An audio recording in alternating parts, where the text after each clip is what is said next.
Olá! Que bom que você está aqui. Eu sou a Silvia Werneck e esse é o Arte em Tudo, um canal criado por mim e pelo Henrique Luz, para a gente falar sobre os fatos do mundo comentados através de obras de arte. E hoje o tema é bem espinhoso, cheio de intrigas, trapaças, acordos, jogos de interesses e traições. Estou falando de novela? Não. Estou falando de geopolítica.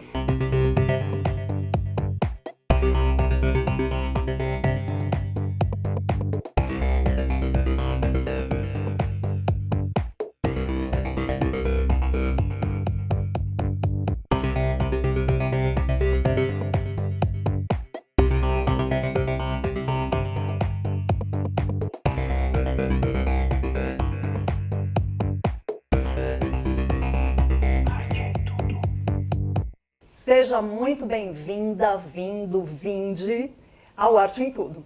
Se essa é a sua primeira visita, dá uma olhadinha na página para ver os outros episódios que estão sensacionais, modéstia à parte. E hoje eu não vou pedir para você se inscrever no canal, eu tenho certeza que você já fez isso. E hoje a gente tem uma novidade. A partir desse episódio, a gente conta com a assessoria de moda do Alexandre Stefani, que é um dos maiores colecionadores de Gianni Versace do mundo. Bom, então vamos lá. O que é geopolítica?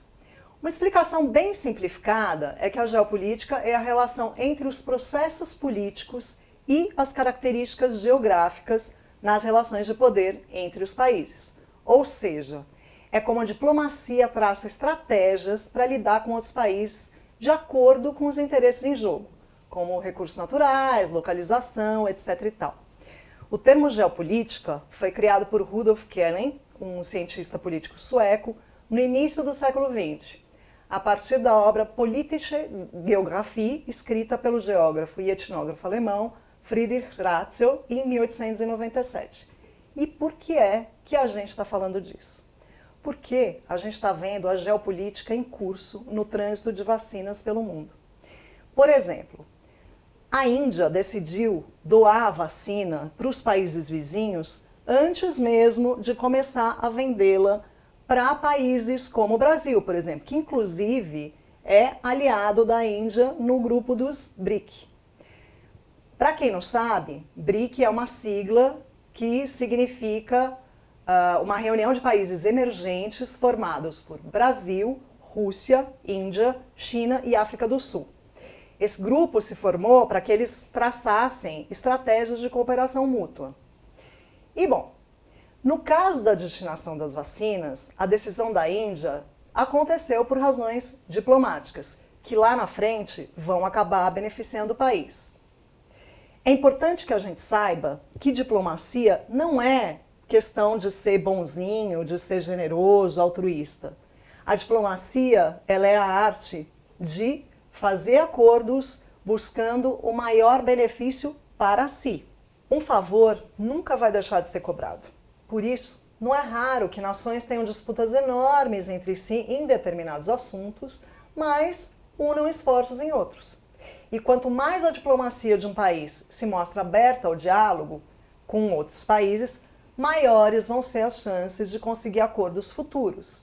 Nesse exemplo específico, quanto mais o despresidente, seus filhotes numerados e o sinistro das relações exteriores meteriam o pau na China, mais dificuldades o Brasil vai ter para conseguir importar os insumos que a gente precisa para a vacina.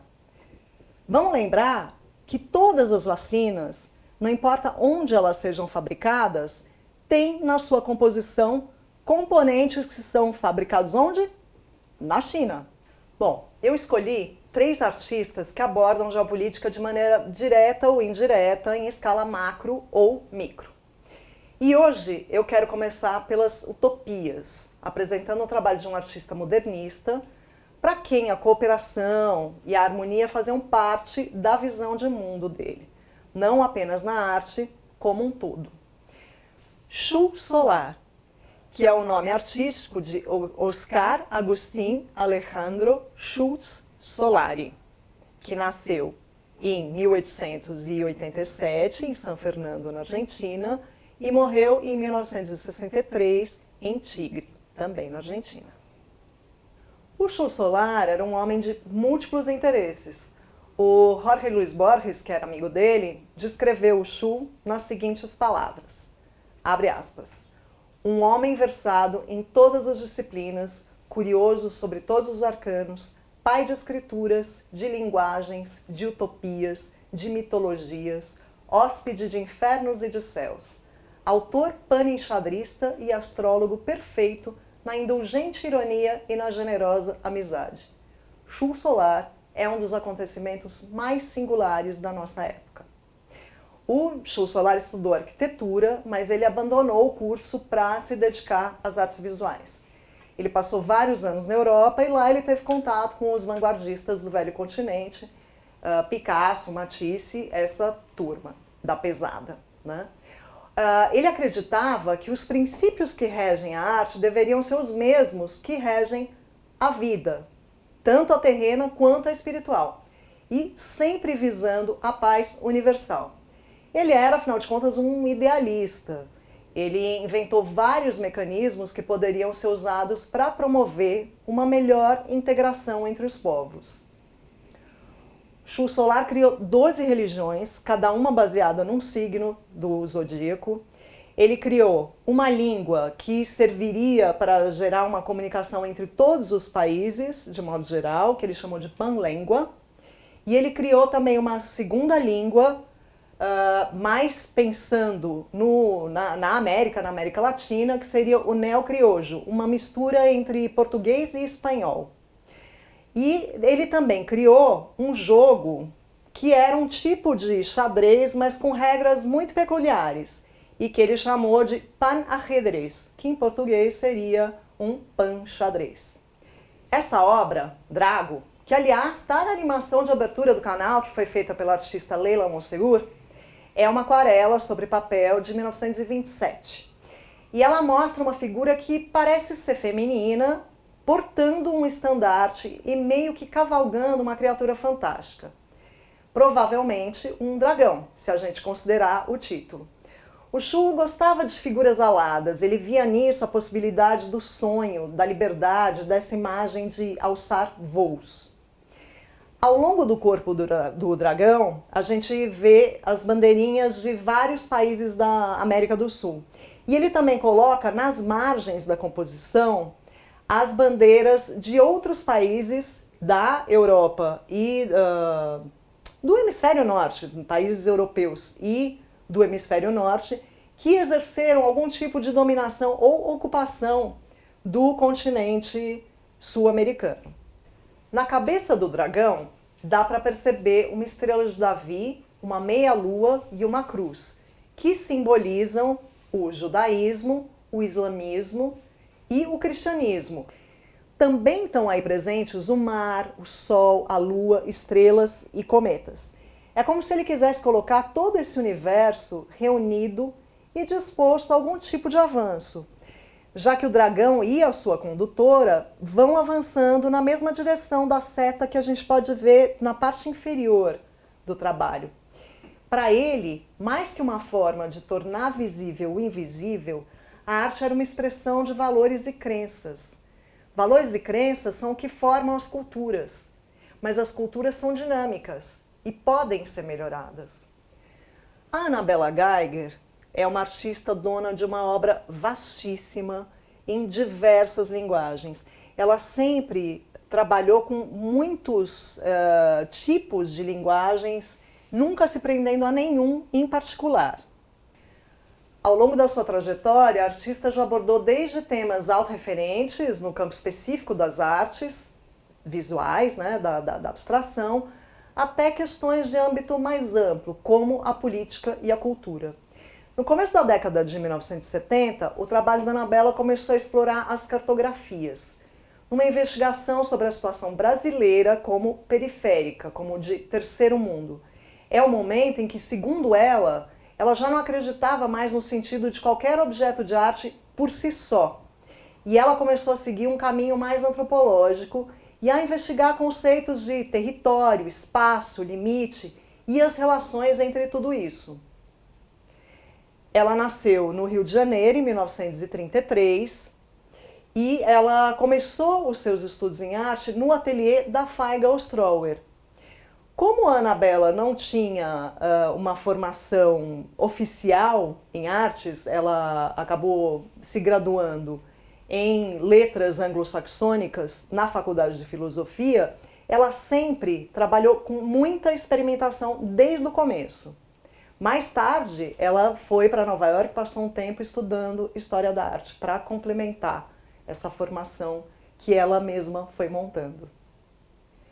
A primeira participação dela numa exposição foi aos 17 anos no Salão Nacional de Belas Artes, no Rio de Janeiro.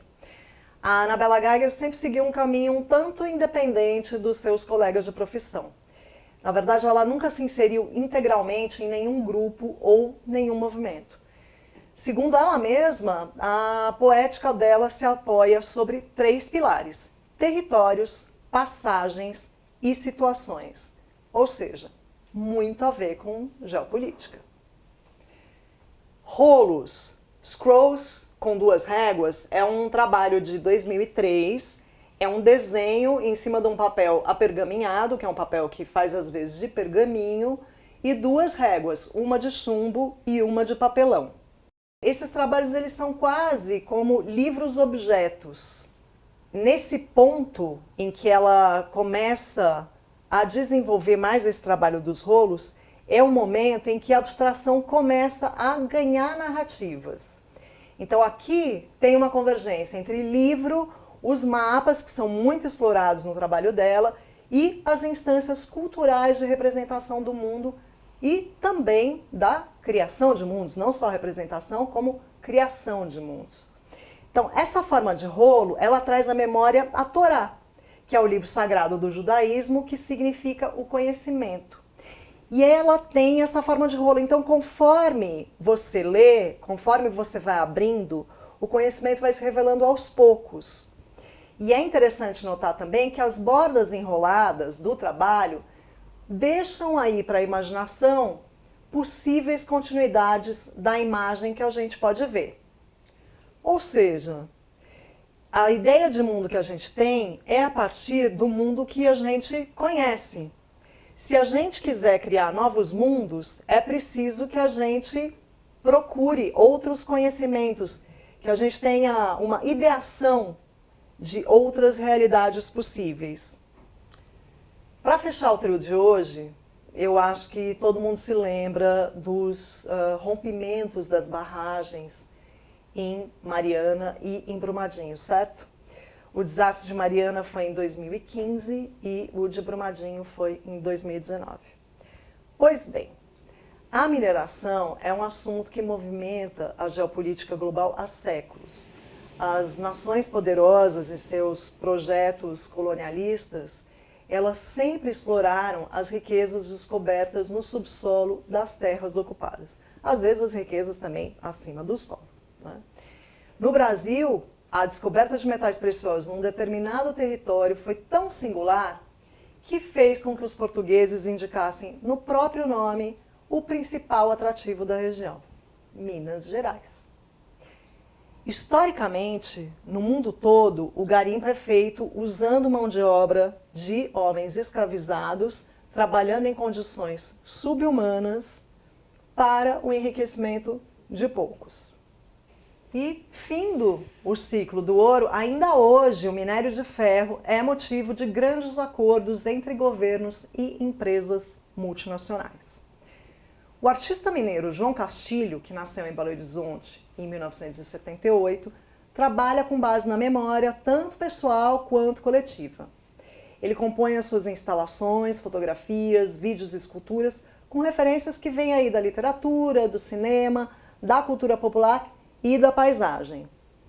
Pausa para a gente fechar os olhos e lembrar daquelas imagens maravilhosas, inesquecíveis e únicas de Minas Gerais, que são realmente um presente da vida.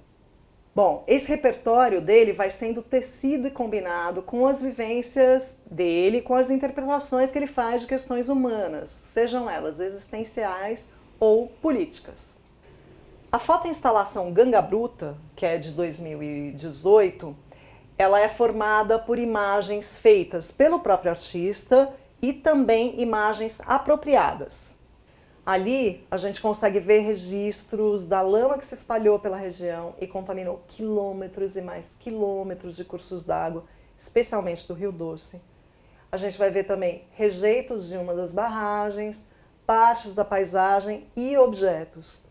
Também tem detalhes de esculturas, pinturas ou ornamentos de igrejas do período barroco, que são tão características das cidades da zona, como Mariana, Ouro Preto e Diamantina. E tem também um mapa da área onde ficam as principais minas do estado. O João Castilho também inseriu aí algumas imagens do filme Blade Runner 2049, que retrata um futuro distópico.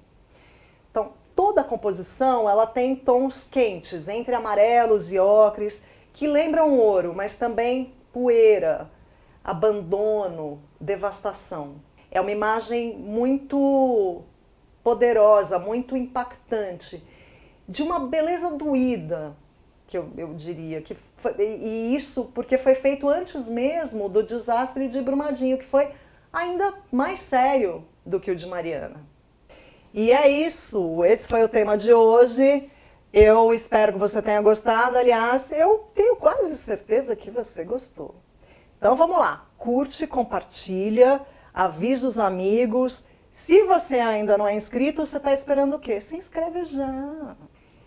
E antes de eu me despedir, eu queria fazer uma pequena homenagem a Laerte Coutinho, que está internada com Covid. Mas eu espero que quando esse vídeo for para o ar, ela já esteja recuperada, com ótima saúde e pronta para continuar nos brindando com a sua genialidade crítica. E como o assunto desse episódio é geopolítica, foi essa charge que a gente escolheu para a hora do tchau. A gente fica por aqui, eu te vejo semana que vem. Eu já estou aqui arrumando um pretexto para a gente falar sobre ela.